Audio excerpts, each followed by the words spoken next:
राधानगरी ग्रामपंचायतीच्या उपसरपंचपदी राजेंद्र वाटळे प्रणीत लोकसेवा महाविकास आघाडीच्या प्रियांका अमर वाडकर यांची बिनविरोध निवड करण्यात आली।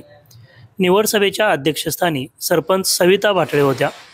उपसरपंच दिनकर कुंभारे यांनी आघाडीच्या समझोत्यानुसार राजीनामा दिल्यानं उपसरपंचपद रिक्त होतं।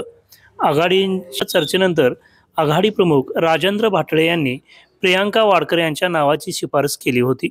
आजच्या निवड सभेत प्रियांका वाडकर यांची बिनविरोध निवड करण्यात आली। निवडीनंतर प्रियांका वाडकर यांनी आघाडी प्रमुख आणि सरपंच सदस्यांचे विशेष आभार मानत आपल्याला मिळालेल्या संधीचं सोनं करीत ग्रामविकासासाठी मोठं योगदान देणार असल्याचं सांगितलं।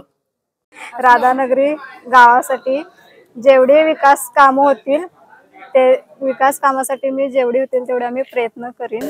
प्रोसिडिंग वाचन ग्रामविकास अधिकारी युवराज पाटील आणि SDRD यांनी केलं। यावेळी सदस्य DS कांबळे, दिनकर कुंभार, सुप्रिया चव्हाण, वैशाली किल्लेदार, ऋतुजा मापसेकर, संजय मुरगुडे, अरुणा पवार, पूनम गुरव, वंदना फक्के यांच्यासह तंटामुक्त अध्यक्ष आनंदराव पवार, बाळासाहेब कळमकर, उमेश शिंदे, अमर वाडकर, अजिंक्य वाडकर, कोंडेबा टेपुगडे, माजी उपसरपंच जयश्री कळमकर, रणजित चव्हाण आदींसह मान्यवर उपस्थित होते।